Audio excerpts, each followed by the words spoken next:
Back to my another blog. আপনাদের আমার ব্লগে স্বাগতম। তো আমি আজকে কিছু প্ল্যান্টস দেখাবো।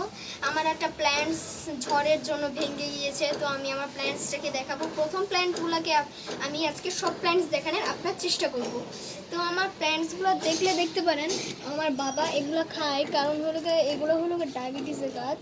তো এখানে আসুন, এগুলো হলো ডায়াবেটিসের গাছ। দেখুন এই যে এগুলো, তো এগুলো হলো ওল্ড হয়ে গেছে, এই যে পাতাগুলি শুকিয়ে গিয়েছে। তো এই যে দেখুন আমার কত বড় লেবু গাছ হয়েছে। আর এই গাছটা হলো আমি গাছটার নাম জানি না, কিন্তু এটা আমার প্রথম ব্লগ আর কি, দ্বিতীয় ব্লগ। তো দেখতে পারেন এখানে কিছু গাছ আছে, দেখুন চারা। এগুলো হলো চারাগুলো দেখুন কি শক্ত এবং মজবুত। তো এগুলোর ভিতর দিবেন হলো ডিমের খোসা ব্লেন্ডার করে দিবেন। আর এখানে পাতা পড়ে আছে, এই পাতাগুলো আমরা সরিয়ে দেব। আর এই গোড়ার একটু একটু করে পানি দিবেন। আর দেখুন এটা কত স্মুথ হয়ে গিয়েছে। তো আমি এখন দেখাবো হলো আমার আম গাছটা। এদিকে আসুন। তো এটা হলো আমার আম গাছ।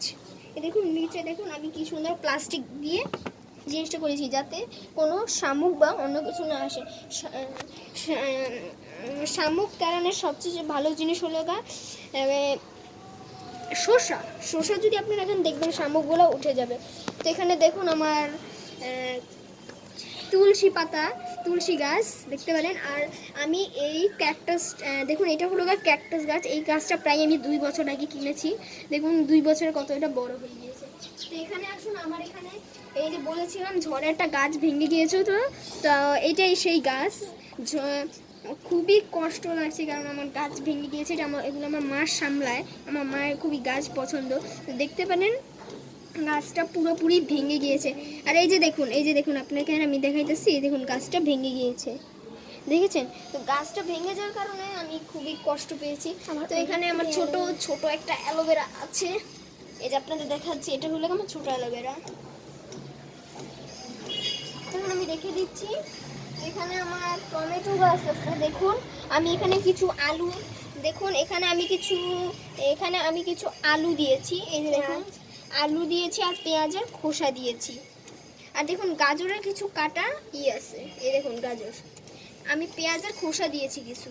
তো এইগুলো করার জন্য এই গাছগুলো আস্তে আস্তে বড় হচ্ছে। শীতকালে তো জানেনই, শীতকালে সবসময় গাছ শুকিয়ে যায়। তো আমার 2 নাম্বার মানি প্ল্যান্টটা হলো এটা হলো আমার মানি প্ল্যান্ট।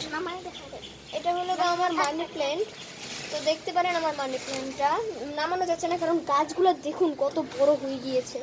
এটা অনেক বছর আগের কেনা মানি প্ল্যান্ট। তো এখানে আমার আরেকটা টমেটো গাছ আছে, তার 3 নাম্বার টমেটো গাছ। এই যে দেখতে পারেন, এই যে আমার 3 নাম্বার টমেটো গাছ,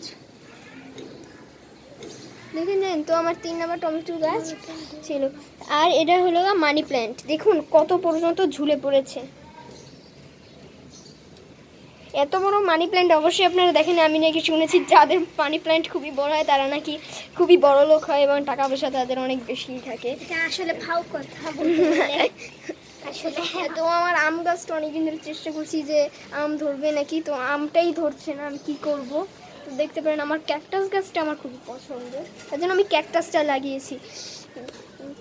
তো ক্যাকটাস গাছ লাগিয়েছি। আজকের ব্লগটাই এই পর্যন্তই ছিল। তো কালকে আবার দেখা হবে ফ্রেন্ডস। তো এখন রাখি, সাবস্ক্রাইব মাই চ্যানেল।